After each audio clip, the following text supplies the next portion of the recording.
electoral calendar. Today, your supporters will be scrutinized by the Electoral Commission of Zambia pending your filing in of nomination. Let's begin our conversation talking about this day.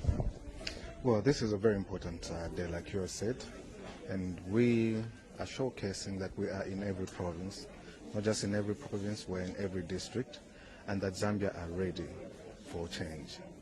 The last 5 years has not been easy for any Zambian, perhaps just for a few, and perhaps this is a place where we have to make a decision, whether to sit back and see the road continue or sit back and bring healing to our country. And we have resolved that we are going to sit back and bring healing to our country. Healing in the sense that no one should be segregated on the basis of tribe, region, or anything. We want to bring back the concept of one Zambia, one nation. We want to see to it that development or indeed opportunities are given to each and every person in the country, not a secret database that exists somewhere where they pick certain individuals for purposes of employment. We want opportunities for everyone. We want to revamp the agriculture sector that has since gone to the doldrums. People used to get 6 bags of fertilizers, and they were promised to be getting 8 to 10 bags of fertilizers. That has not happened. They've been sharing in medals, sharing seed in cups. That has to be reversed. We have to go back to where we used to be, where a farmer was respected. And this time around, we want to do much more. More from whole kind of agriculture to mechanization of agriculture, so that we become a food basket for the region. We are resolute in that we want to have gainful economic development, not one for graphs and digits and numbers that are being taught to us without the real effect being felt at household level.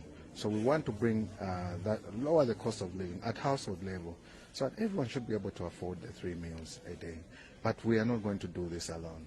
And that's the reason we are in alliances. We're working together with different political parties to form a government that is going to reflect national character, a government that is going to respond to the cries and needs of the people, a government that is going to respect the rights of people, a government that is going to come up with a constitution that saves the Zambians, not politicians as it were, or one that is intended to perpetuate one stay in power.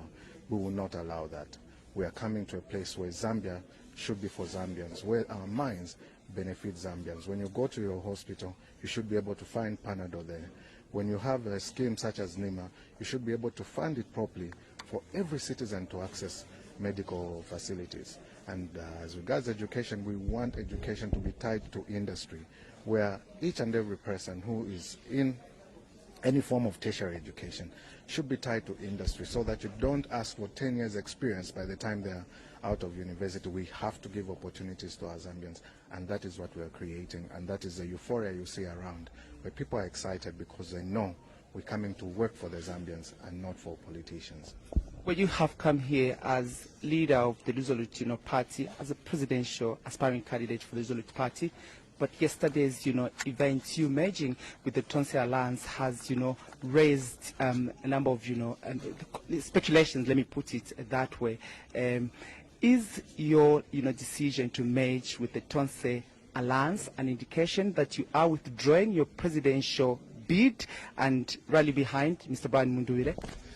What it is that we have come together. And this union is not a union of convenience. It's a bond that is intended to serve the Zambian people. And I can assure you that in this particular election, we are going to be together on the same ticket. How that is going to play out, we'll let the Zambians watch. Would you also respond to, suggestions that you will be the running mates for Mr. Brian Munduwile? See, I have said it time and again. If it calls for me to be a councillor, for us to serve the Zambian people better, that I will be. And the same is for my brother. If it calls for him to be a councillor, or anything for that matter, to serve the Zambian people better, to get them out of the doldrums that we're in, we will do just that. We are not selfish. We are in this for Zambia, and we'll do just that. Well, thank you so much for having an interview with us on News on the Go. Thanks for having me. Let's, Mr.